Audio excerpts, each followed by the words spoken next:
Un grupo de niños se enfrenta a lo que parece ser una entidad ancestral de millones de años que no logran comprender. Este, amigos, es la primera adaptación del siglo XX de la película It, basada en el libro homónimo del escritor Stephen King. Para la gente que no sepa y no haya visto el primer video, realizamos un resumen de la serie y posterior película de los 90 protagonizada por el talentosísimo Tim Curry.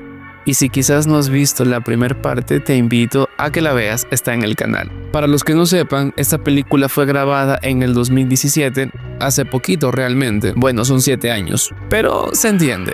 Cuando fue lanzada causó mucha controversia, ya que muchísima gente no conocía de esta historia, ya que ustedes saben, esos libros, si bien fueron famosos, en pleno 2017 no eran muy populares que digamos, en la cultura pop, claro. Así que hubo mucha expectativa de cómo se iba a tratar esta película, qué tan fiel al libro iba a ser, además si iba a ser más realista, menos realista y sobre todo qué tanto miedo iba a dar. Algo importante a mencionar es que en esta cinta solo veremos a los niños. Recuerden que en la primera película estábamos hablando de saltar en el tiempo entre cuando eran niños y cuando ya eran adultos. Pues bien, en esta entrega solamente nos quedamos con la versión de los niños, además de que esta no está adaptada a los años 60, sino que pertenece a los 90, por lo que la segunda parte, cuando ya son adultos, correspondería a la época actual, justo donde estamos ahora. Con toda esta información ya clarificada, vamos a empezar. La película arranca en el bello, siniestro y raro pueblo de Derry. Aquí, al igual que en la primera película, arrancamos en la casa de Bill y Georgie, los cuales estaban haciendo un barquito de papel. Bill, quien era el mayor, estaba doblando el papel para formar el barquito. Cuestión de que en cierto punto le pide a Georgie que vaya al sótano en búsqueda de pegamento. Y a partir de este punto podemos ver cómo el miedo juega un papel fundamental. Los sentidos se exacerban y los temores que un niño de 6 años puede tener se ven representados en la pantalla. Por cierto, desde ese punto, Pennywise ya lo estaba observando. Georgie toma el pegamento y se va deprisa de ese lugar porque siente que hay una vibra muy pesada y no estaba equivocado. Cuestión de que Bill, usando el pegamento que le entregó a su hermano, consigue terminar el barquito. Contento, se lo entrega y Georgie inmediatamente aprovecha para poder llevárselo a la calle para poder jugar. Y al igual que en la primera película, coincidencialmente, Bill se sentía muy enfermo por lo que no podía salir de su casa. Así que tristemente, una vez más, su hermanito sale solo a la calle a jugar con el barco. Algo que es diferente a la primera película aquí es que podemos conocer a la madre. Ella no tiene diálogos, pero su expresión dice más que cualquier cosa que podría decir. Simplemente se la ve tocando el piano en la sala, concentrada, sin darse cuenta de que Georgie ya se había ido. Y esto, amigos, puede funcionar como una alegoría a los momentos que quizás los dejamos pasar por alto, en especial los papás, ya que muchas de las veces, al estar siempre trabajando, ocupados con cosas de la vida adulta, dejan de lado las actividades, problemas y diversas situaciones que sus hijos pueden estar atravesando, y es esa desatención lo que quizás podría ocasionar cosas horribles. En lo que Georgie va corriendo por las calles, también podemos ver algo muy curioso.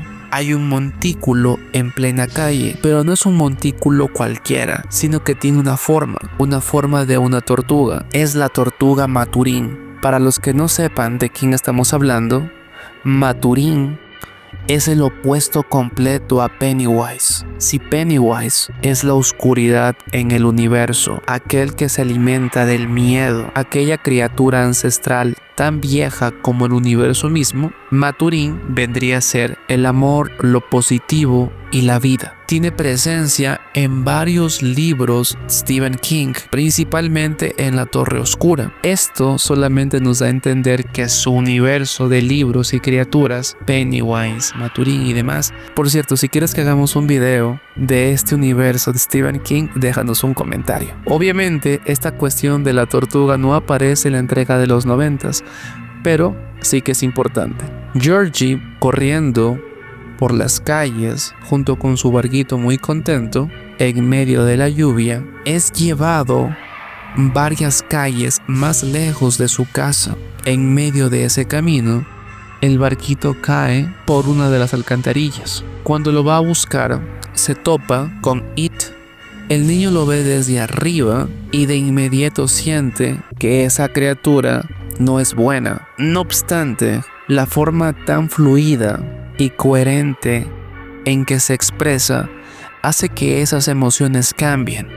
Pennywise le muestra su barquito y le dice: ¿quieres que te lo devuelva? Pero Georgie le responde que sus padres le enseñaron a no recibir cosas de extraños. A lo que él le responde: pero yo no soy ningún extraño. Mi nombre es Pennywise, el payaso bailarín, y la tormenta me trajo hasta aquí. ¿Lo puedes oler, Georgie? La feria está aquí. Esto hace que en la mente del niño capte esas sensaciones y las crea como reales. El olor a las palomitas de maíz, al algodón de azúcar, a los dulces, ahora están en su mente. En ese instante nos damos cuenta de que todo lo que ese niño ve es real. Justo cuando Georgie decide que ya es hora de irse, It le vuelve a pedir que se lleve el barquito para que no se enoje su hermano, a lo que Georgie decide hacer caso y estirar su brazo para poder recuperar el barco. Mientras el niño acercaba su brazo, el payaso bailarín se ilusionaba con la idea de poder devorar a ese pobre niño.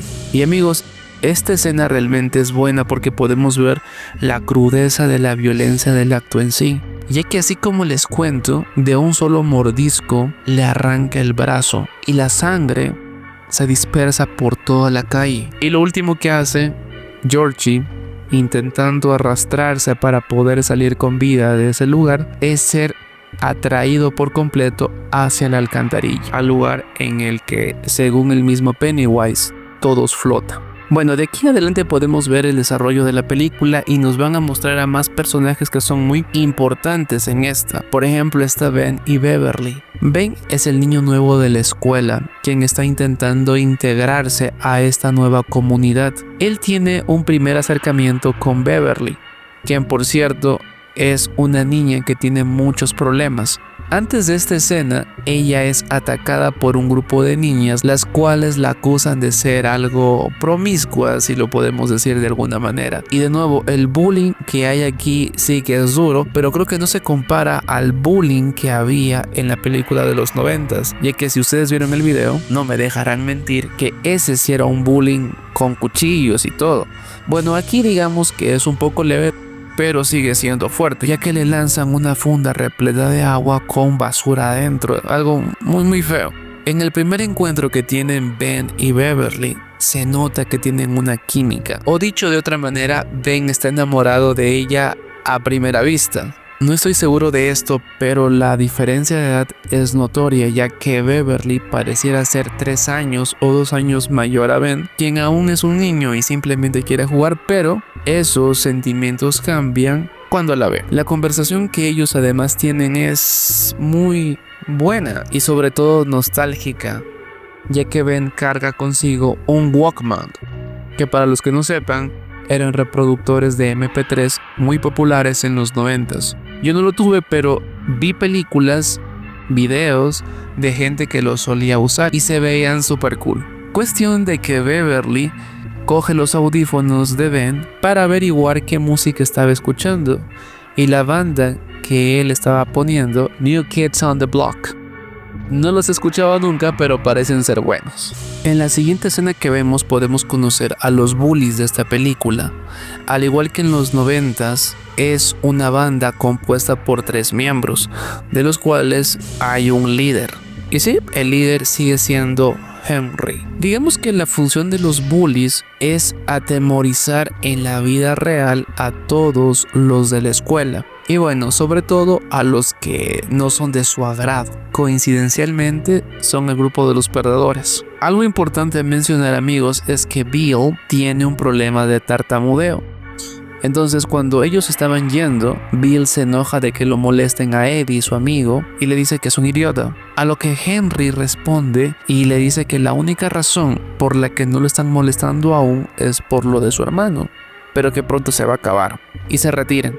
Más tarde Bill regresa a su casa y se encuentra a su papá notoriamente disgustado, y es que empieza a ver que hay mapas de las tuberías y cañerías de todo Derry colocados en su garage. Bill todo este tiempo estaba ideando un plan para poder entender cómo funcionaban estas cañerías y así poder localizar a su hermanito perdido. Bill hasta este punto piensa que su hermanito cayó por equivocación, por error o por accidente en esos sitios, y debido a las tormentas fue arrastrado quién sabe hasta dónde. Cree así que de esa manera podría ayudar a encontrarlo o al menos recuperar su cuerpo. Pero estos esfuerzos que hace Bill intentando encontrar una respuesta a la desaparición de Georgie no le hacen ninguna gracia a su padre, quien muy molesto le pide que acepte de una vez por todas que su hermanito jamás volverá a casa.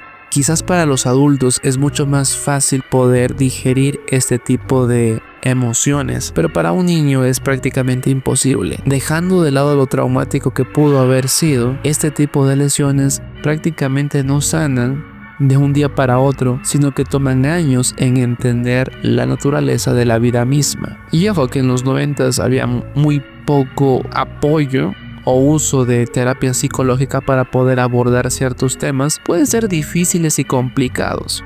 Bueno, en este caso pues menos aún. En la siguiente escena podemos ver a Stanley, otro niño que también forma parte de este grupo de los perdedores, quien se está preparando para poder leer la Torá. Para los que no sepan, la Torá es un texto sagrado de los judíos, el cual tiene las escrituras de su religión. Un niño practica por meses la lectura correcta de este texto y cuando por fin se siente preparado, lo lee en frente de todos, y esto demuestra que ya es un judío hecho y derecho. Y hacemos un corte para comernos una donita muy rica. Miren, así los ven Pennywise a los niños, o sea. Stanley se mete en la oficina del rabino, es una especie de sacerdote para los judíos, y estando ahí en plena oscuridad puede ver que hay una pintura que le llama poderosamente la atención. Tiene una figura de alguien deforme, y mientras más se acerca, más cree que es real eso que está pintado. Cuestión de que esa cosa termina saliendo y literalmente lo ve frente a frente, se asusta horrible y sale corriendo de ese sitio. En la siguiente escena que vemos conocemos un poco más de la vida de Eddie, el amigo más cercano de Bill. Él es el hijo único y vive con su madre. Notoriamente sufre de sobrepeso. Fuera de eso, tiene un control total sobre su hijo que llega al punto de sobreprotegerlo todo el tiempo. Entonces van a la casa de Eddie, los niños, luego salen y la mamá le pide que por favor antes de irse le dé un beso. Cosa que es bastante linda en una relación entre madre e hijo, pero nos damos cuenta de que ella quiere estar con su hijo siempre, como una madre, como ya se los dije, sobreprotectora. Ven que para este punto aún no conoce al grupo de los perdedores, se encuentra en la biblioteca. Le pide un libro a la bibliotecaria y ella le dice que por qué no está afuera jugando con los demás chicos y ellas verán. Pero Ben le dice que solamente quiere leer y eso es todo. Entonces, abriendo uno de esos libros, se topa con Pennywise, quien hace uso de todos los medios posibles para poder espantar a estos niños, apareciéndose en libros, por ejemplo. Algo muy interesante que quizás no se puede ver a primera vista es que la señora, después de entregarle el libro, se pone detrás de él. La cámara no la capta bien y aparece borrosa, pero definitivamente ella ve a Ben desde atrás y se le dibuja una cara, una sonrisa muy tétrica. La parte más chévere de esta escena es precisamente un globo rojo que se encuentra en la biblioteca, que hace que Ben se levante de donde está y empiece a seguir una serie de huellas hechas básicamente de huevos, como de Pascua. Esos huevos de Pascua lo conducen a la parte inferior de la biblioteca y es ahí donde un cuerpo sin cabeza lo empieza a perseguir. Completamente asustado, sale corriendo y se topa a la bibliotecaria, quien no entiende qué es lo que está pasando, por qué él está ahí, qué está haciendo, y ni siquiera le da tiempo a preguntarle, ya que Ben sale a toda velocidad y se va de ese sitio.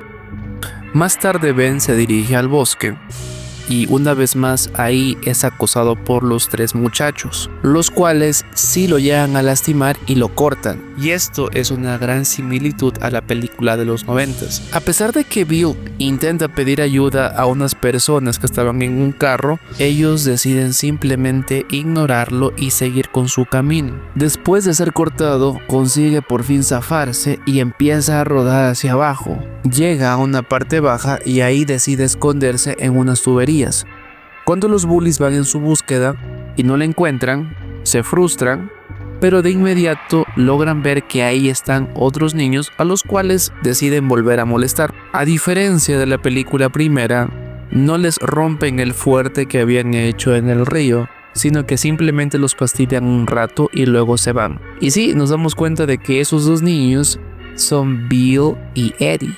Y algo adicional que aquí sucede es que uno de los bullies, cuando iba a buscar a Ben, es cazado por Pennywise, quien le da un final trágico, a diferencia de la primera película en donde los bullies morían más o menos juntos y en un mismo sitio. Los niños se organizan porque entienden que las lesiones que tenía Ben eran graves, literalmente estaba cortado. Entonces se les ocurre que la mejor opción es ir a una farmacia para poder adquirir ciertos productos que le puedan servir. Sin embargo, ahí se dan cuenta de que no cuentan con el dinero suficiente como para poder pagar por todo lo que necesitan. Pero de repente logran ver que ahí también estaba Beverly, quien por cierto estaba escogiendo qué toallas femeninas debía comprar en un mundo de tantas marcas. Beverly los logra ver y le da mucha pena de que la vean comprando eso, así que simplemente los esconde y les pregunta qué hacían. Entonces los niños le cuentan y Beverly, muy inteligente,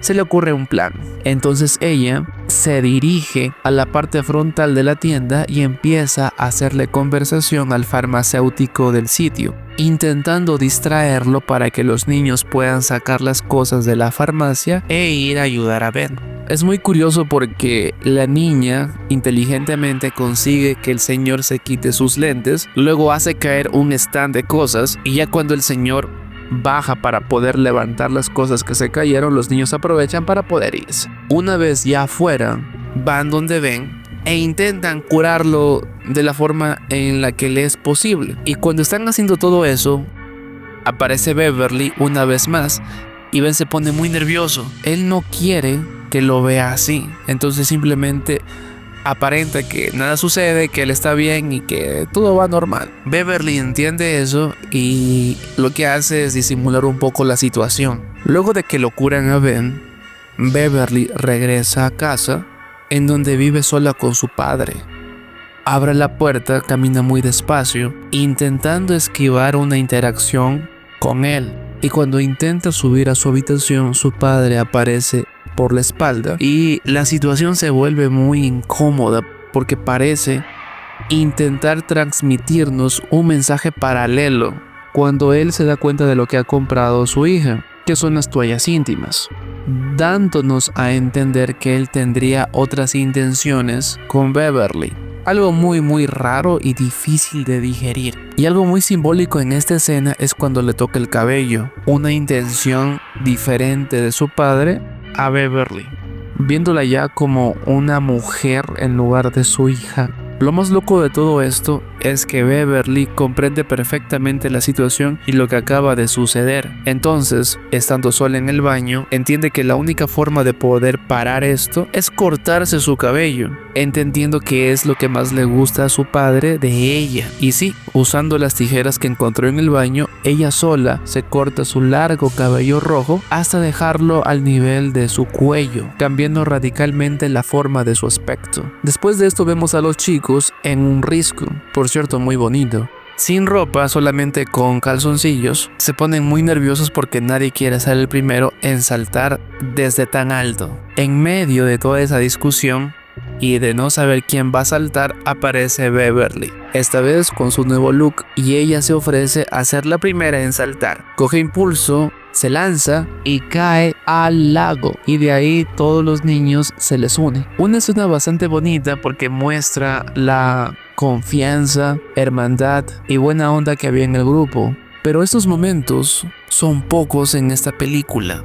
Esos lapsos en donde parecen ser todos felices se mezclan con el tono opaco, sombrío y duro de las escenas en donde son sometidos a enfrentar sus más grandes temores y miedos. En medio de ese huracán de temores hay chispas de momentos felices. Por otra parte, y algo que no sabíamos, es que Ben le puso muchas horas no solamente a leer cosas normales en la biblioteca, sino que él investigó a profundidad el pueblo de Derry. Se dio cuenta que hace 27 años existió un fenómeno muy raro en donde muchísimos niños desaparecieron del pueblo y nadie nunca pudo entender el por qué. Llegó a la conclusión de que antes de ese evento, exactamente otros 27 años atrás, sucedió lo mismo. Cuando intentó rastrear, llegando a la conclusión de que hay un fenómeno, o quizás, para ser más precisos, un ser que viene a atormentar a Derry cada 27 años.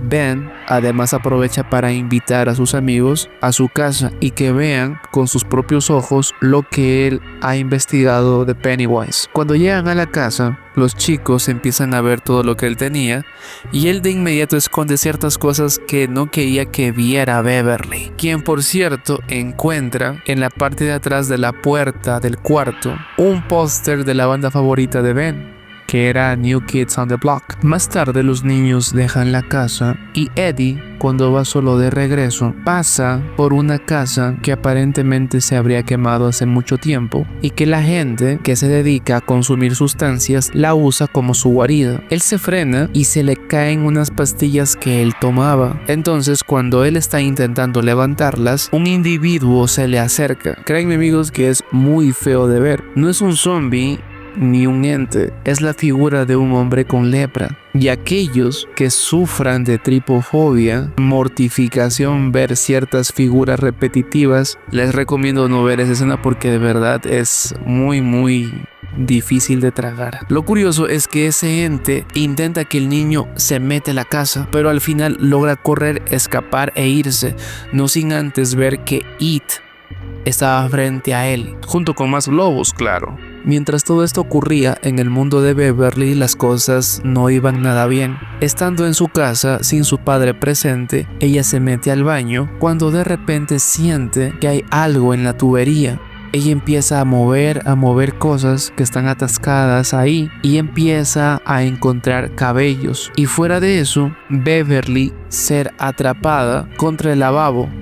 Hagan en cuenta amigos que esos cabellos empiezan a emerger en mayor cantidad desde el mismo lavabo, atrapando la cabeza de ella y arrastrándola hacia el lavabo, impidiéndole moverse. Ella se pone a gritar pidiendo ayuda a su padre y efectivamente él llega, pero cuando entra le dice que qué es lo que le estaba pasando, que por qué gritaba. Beverly le responde que si no ve acaso toda la sangre que hay en el baño, y él le dice que no hay nada ahí. Al contrario, lo que más le molesta es que ella se haya cortado el cabello, ya que según sus propias palabras, ahora parece un niño. Esto amigos es muy significativo porque nos da a entender que en efecto, todos los miedos y todo lo que hace Pennywise solo está en la cabeza de ellos. Ningún adulto o alguien que no le tenga miedo a esa figura no ve lo que los niños ven. Beverly, asombrada, entonces decide traer a sus amigos para que ellos le confirmen si está o no está loca. Y cuando ellos van, también ven el cuarto repleto de sangre, confirmando así esta teoría. Beverly, muy inteligente, hace que sus amigos limpien el baño que estaba hecho un desastre y lo dejan bastante emprolijado. Por otra parte, la cuestión con Bill seguía dañándose cada vez más. It estaba usando la figura de su hermano para poder dañarlo a Bill. En cierto punto, Bill va al sótano y en medio de toda esa oscuridad logra divisar la figura de su hermano, quien se convierte en el mismísimo Pennywise. Bill logra salir con vida del sótano, pero se entiende que esa entidad está atacando a cada uno de los niños, infligiéndoles dolor usando sus propios temores. Un personaje que aún no introducimos es el mismísimo Mike. Aquí vemos a un Mike siendo un niño, el cual sigue siendo acosado por los bullies. Y esta escena es muy parecida a la primera película, ya que Mike consigue escapar de sus acosadores, llegando con los perdedores, los cuales, armándose de piedras, consiguen que ellos se alejen de Mike. La situación es muy buena, ya que ambos empiezan a lanzarse piedras, los bullies con los niños, saliendo victoriosos los perdedores, y con Mike siendo un nuevo miembro. Después de incluirlo a Mike en el grupo, los niños se reúnen una vez más y llegan a la conclusión de que el sistema de cloacas se une en cierto punto. Todas y cada una de las cañerías de Derry tienen un punto en común. Entonces los niños entienden que ese quizás sea la guarida de It, y cuando están discutiendo eso, mostrando diapositivas, aparece el mismísimo Pennywise, quien salta de foto en foto e inclusive salta de la pantalla para atacarlos. Los niños lo esquivan prendiendo la luz y desenchufando el reproductor de las láminas. Y yo creo que realmente esta escena es muy buena, ya que se ve el tamaño y cuán grande puede ser Pennywise. Y es así como Bill llega a la conclusión de que tienen que entrar a la casa de la perdición. Sí, el mismo sitio en donde Eddie vio al leproso, ya que él entiende que en ese sitio se esconde It. Los niños realmente no quieren hacer eso porque entienden que es algo peligroso, que quizás no sea bueno, pero Bill les dice que él prefiere 1000 veces entrar en esa casa que ir a su propio hogar, ya que él no puede lidiar con el hecho de que esa cosa acabó con la vida de su hermano. Y créanme amigos que esa escena es muy buena, y quizás las palabras son muy inspiradoras. Solo podemos ver a un niño que intenta luchar con algo que es más fuerte que él, y a pesar del miedo y lo difícil que puede llegar a ser, él lo intenta y lo hace. Mucha gente dice que esa es la definición de valentía, el hecho de enfrentar tus miedos aunque sea algo incómodo. Y es así amigos como todos se meten a la casa de la perdición. Y ahí It hace uso de sus mañas y manipula a cada uno de los perdedores para que puedan ver sus más grandes miedos. Por ejemplo, a Richie le muestra payasos, encerrándolo en un cuarto en donde solamente hay, payasos. Eddie vuelve a sufrir con el mismo leproso que vio antes, y en definitiva todos son asustados por esa entidad. Lo que lo salva es la fuerza de voluntad del mismísimo Bill, porque él logra entender que todo lo que él estaba viendo era producto de su miedo hacia esa cosa. Tristemente, los niños no salen ilesos, ya que Ben una vez más es cortado en su estómago. Eddie es quien recibe el golpe más duro, ya que él se quiebra el brazo cuando It intentaba golpearlo. Los niños salen corriendo de ese sitio y aparece la madre de Eddie, quien está muy disgustada por el estado muy grave de su hijo, y hasta cierto punto es entendible. Pero aquí más juega el hecho de que la madre siempre quiere estar sobre el pequeño Eddie. Y los niños terminan prácticamente desertando del hecho de enfrentar a esa cosa. Mientras esto sucede, por otro lado, Henry, que aún estaba con vida, está muy contrariado por todo lo que está viviendo. Regresa a su casa y ahí es poseído prácticamente por Pennywise, quien a través de un programa de televisión lo obliga a acabar con la vida de su propio padre. Y la escena es muy buena realmente, porque Henry le pone una navaja en el cuello de su padre y de un momento a otro la gira, provocándole una herida muy profunda y acabando al instante con su vida. Luego de esto vemos a Beverly en casa, y una vez más la relación con su padre se torna a un nivel diferente, sin un punto de retorno. El padre la toma de la mano y le da a entender que quiere algo diferente con su hija, y es ahí donde empiezan a luchar ambos. La discusión los lleva al baño, entonces Beverly se esconde en la ducha armada con la tapa del retrete, y cuando su padre se acerca lo suficiente, ella lo golpea en la cabeza. Se entiende que el padre, hasta este punto, quizás poseído por It, no se sabe, quiere hacerle daño a su propia hija. Cuando ella lo golpea, sin saberlo, acaba con la vida de su padre. It aparece inmediatamente y la toma. Por otro lado, Bill empieza a buscar de nuevo a sus amigos, iniciando con Richie, con quien había tenido una discusión antes, ya que digamos que Richie estaba cansado de tener que perseguir a ese payaso. Cuestión de que todos regresan una vez más a la casa de perdición a enfrentarse por última vez con Pennywise. Ay, por cierto, Eddie, con el brazo enyesado, logra salir de su casa con pretextos e inventándole excusas a su madre, quien lo deja ir. Ya una vez en el lugar, los chicos entran a la casa y descubren que en ese sitio hay un pozo. En ese pozo, aparentemente, estaría la guarida exacta de Pennywise.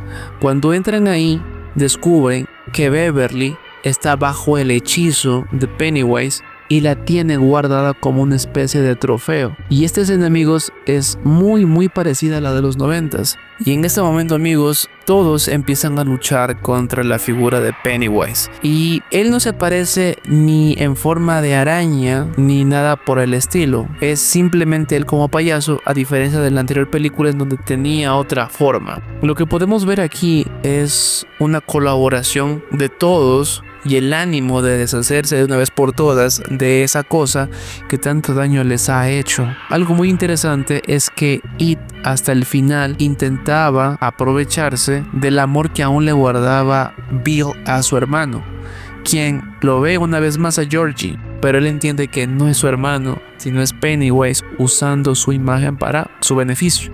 Cuestión de que los niños, después de una pelea larga usando bats, palos y demás, logran acabar con Pennywise. Se mete en un pozo aún más profundo, dándonos a entender que hasta ahí llegó por el momento. Y una vez que Pennywise no está, Beverly, quien estaba, digamos, hechizada por él, es desencantada y vuelve a su estado normal. Cosa muy diferente a la película de los 90, ya que recordemos que la esposa de Bill le tomó muchísimos días volver a como era antes. Incluso tuvo que llevarle en una bicicleta en un paseo para que entendiera quién era ella. Y con todo esto, los niños salen de ese sitio, se toman de las manos y hacen una promesa con sangre, diciendo que si en algún momento esa cosa regresa a Derry y ataca a más gente, ellos regresarán para enfrentarlo una vez más. Y ya con la promesa hecha, cada uno de ellos empieza a irse de ese sitio poco a poco, hasta que solamente quedan Bill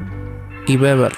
Conversan un rato y Beverly se va, pero en lo que se está yendo, Bill corre tras ella y se dan el beso más representativo de esta película, acabando de esa manera y de una vez por todas con It capítulo 1. Y bueno, amigos, quiero que me digan qué les pareció esta película, si les dio miedo. Y bueno, realmente es nueva, no es tan vieja. Entonces quiero que me digan cuando la vieron por primera vez, qué pensaron de esta película y si les dio miedo. En la siguiente vamos a ver It capítulo 2, ya con los chicos convertidos en adultos. ¿Qué pasará con It? No lo sabemos, así que vean el siguiente resumen para que se enteren y veamos las diferencias que habían con la primera película. Los quiero mucho y nos vemos en el siguiente video. Adiós.